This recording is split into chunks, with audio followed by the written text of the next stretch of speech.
जय हिंद दोस्तों। आज हम भारतीय राज्य व्यवस्था के अंतर्गत जो केंद्रीय मंत्री परिषद हम लोग पिछले वीडियो में पढ़े थे, आज उसका हम लोग क्वेश्चन देखेंगे कि बाकी जितने भी एग्जाम हुए इससे पहले उसमें कैसा प्रश्न पूछा गया था केंद्रीय मंत्री परिषद से। ठीक है, तो चलिए देखते हैं इसमें। देखिए, पहला प्रश्न है, भारत के केंद्रीय मंत्री परिषद की बैठक की अध्यक्षता करते हैं। ऑप्शन ए है उपराष्ट्रपति, बी है प्रधानमंत्री, सी है राष्ट्रपति और डी है मंत्री परिषद के सदस्य बारी बारी से। देखिए, इसमें ये जो है एसएससी 2013 में पूछा गया प्रश्न है। तो मंत्री परिषद से रिलेटेड जो प्रश्न है वो कैसे पूछा जा रहा है यहाँ पे आप समझिए। ठीक है, तो ये इस तरीके से प्रश्न पूछा जाता है, इसका आंसर क्या होगा बताएंगे। उसके बाद से देखते हैं अगला प्रश्न। कोई व्यक्ति संसद के किसी सदन का सदस्य हुए बिना केंद्र में कितनी अवधि तक मंत्री रह सकता है। ये सारी चीजें हम लोग पढ़े हैं। ये जो पहला प्रश्न है ये भी हम लोगों ने अच्छे से समझा है और इसको भी। ठीक है, तो आप बताइएगा। देखिए, इस तरीके से भी प्रश्न बनता है। ये एसएससी 2013 में प्रश्न पूछा गया है। ठीक है, मैं बताया था इसमें कि कोई भी व्यक्ति, ठीक है, चाहे वो संसद का सदस्य ना हो, राज्यसभा लोकसभा किसी का भी सदस्य नहीं है, फिर भी वो एक मंत्री बन सकता है। ठीक है, तो जो मंत्री बनेगा उसका क्या टाइमिंग क्या रहता है, ठीक है ना, तो उस बारे में यहाँ पे देखेंगे। ऑप्शन ए है 3 महीने के लिए टाइमिंग रहता है उसका, या फिर बी है 1 वर्ष, या फिर सी है 6 महीने, या फिर डी है जब तक प्रधानमंत्री चाहे। ठीक है, तो ये भी आप याद रखेंगे। देखिए, तीसरा प्रश्न है, मंत्रिपरिषद व्यक्तिगत रूप से उत्तरदायी होता है। ये देखिए बीपीएससी 1995 में पूछा गया प्रश्न है। ऑप्शन ए है राष्ट्रपति के प्रति, बी है प्रधानमंत्री के प्रति, सी है लोकसभा अध्यक्ष के प्रति और डी है संसद के प्रति। तो किसके प्रति उत्तरदायी होंगे। देखिए अगला प्रश्न, संघीय मंत्रिपरिषद के मंत्री उत्तरदायी होते हैं। बीपीएससी 1996 में पूछा गया प्रश्न है। ठीक है, संघीय मंत्री परिषद के मंत्री उत्तरदायी होते हैं। ठीक है ना, और यहाँ पे देखिए मंत्री परिषद व्यक्तिगत रूप से उत्तरदायी होते हैं। दोनों क्वेश्चन एक ही है लेकिन थोड़ा सा उसमें चेंजेस है, बस इतना ही है। ठीक है ना, देखिए ऑप्शन ए है प्रधानमंत्री के प्रति, बी है राष्ट्रपति के प्रति, सी है संसद के प्रति, या फिर डी है केवल लोकसभा के प्रति।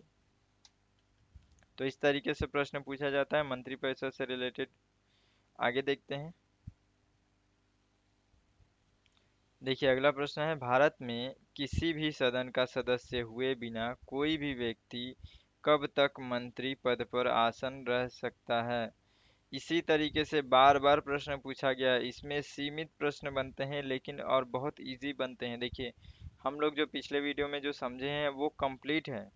ये जितने प्रश्न जो पूछे जा रहे हैं आप देख सकते हैं, सारे प्रश्न आपको बहुत अच्छे से आ रहा होगा, इसलिए मैं आंसर भी नहीं बता रहा हूँ। देखिए, ये जो प्रश्न है ये हम लोग अभी पिछले बार भी देखे हैं कि यदि कोई मंत्री बन जाता है बिना किसी सदन का सदस्य हुए बिना, तो वो उसका क्या टाइमिंग क्या है, कब तक वो ऐसा बना रह सकता है। ठीक है, देखिए ये यूपी पीसीएस 1992 और बीपीएससी 1994 में पूछा गया प्रश्न है। ऑप्शन ए है 3 माह तक, ऑप्शन बी है 6 माह तक, ऑप्शन सी है 1 वर्ष तक और डी है जो राष्ट्रपति निर्धारित करें। देखिए छठा प्रश्न है, भारतीय संविधान के निम्नलिखित प्रावधानों में से कौन सा प्रावधान मंत्रिपरिषद की नियुक्ति तथा निष्कासन को विवेचित करता है। हम लोग बहुत अच्छे से इसको पढ़े थे, है ना। इसमें केवल दो ही आर्टिकल है, तो इसका आंसर बताएंगे आप। ऑप्शन ए है अनुच्छेद 70, ऑप्शन बी है अनुच्छेद 72, ऑप्शन सी है अनुच्छेद 74, ऑप्शन डी है अनुच्छेद 75। ये आपका यूपी पीसीएस 2003 में पूछा गया प्रश्न है। उसके बाद से देखिए अगला प्रश्न है, भारतीय संविधान के अनुच्छेद 74 और 75 में किन विषयों पर विचार करते हैं, यानी कि जो 74-75 है वो किस चीज़ से रिलेटेड है। ठीक है, ये देखिए एसएससी 1999 में पूछा गया प्रश्न है ये। देखिए ऑप्शन ए है मंत्रिपरिषद, ऑप्शन बी है लोकसभा के सदस्य, ऑप्शन सी है भारत के राष्ट्रपति, ऑप्शन डी है मंत्रिमंडल के सदस्य। देखिए आठवां प्रश्न है, सामूहिक रूप से मंत्रिपरिषद किसके प्रति उत्तरदायी होते हैं। एक ये प्रश्न हो गया और एक ऐसा प्रश्न हो गया, यही दो प्रश्न ज्यादातर पूछे गए हैं। तो जितना मैं अभी टॉपिक बताया हूँ उतने को आप बहुत अच्छे से समझ लेंगे, नोट्स बना लेंगे तो ये चैप्टर आपके लिए काफ़ी है, बहुत अच्छे से आप इसका आंसर दे लेंगे।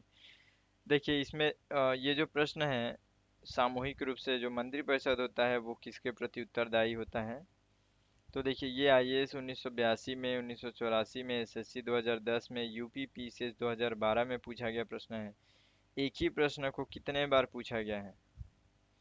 ऑप्शन ए है राष्ट्रपति, ऑप्शन बी है प्रधानमंत्री, ऑप्शन सी है लोकसभा, ऑप्शन डी है संसद। ठीक है, तो ये जो अभी जो हम लोग क्वेश्चन डिस्कस किए इसी तरीके से इस चैप्टर से प्रश्न बनता है। तो आप चैप्टर को बहुत अच्छे से तैयारी कीजिए। ठीक है, ये इस चैप्टर में बस इतना ही प्रश्न था। फिर अगले चैप्टर में मिलते हैं, तब तक के लिए जय हिंद।